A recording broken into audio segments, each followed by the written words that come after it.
बिस्मिल्लाहिर्रहमानिर्रहीम। अस्सलाम वालेकुम। आज मैं आपको होममेड खोया बनाना सिखा रही हूँ।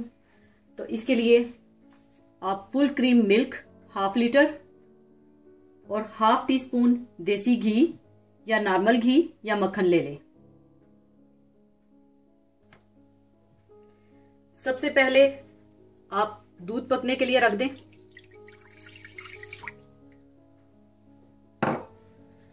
दूध को आपने बगैर जलाए, बगैर नीचे लगाए पकाकर गाढ़ा कर लेना है। चम्मच चलाते रहिएगा और कोशिश कीजिएगा नॉन स्टिक बर्तन में बनाइएगा।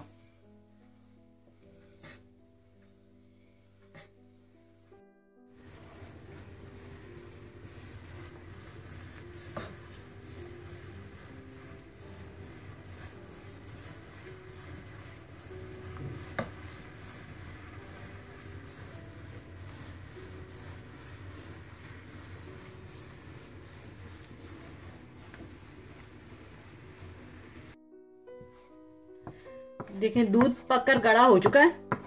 अब आप इसमें 1/2 टीस्पून देसी घी या मक्खन डाल दें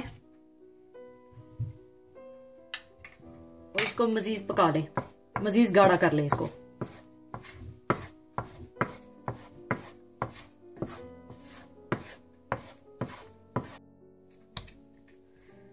खोया तैयार हो चुका है। इसे अब मैं डिश में निकाल लूंगी।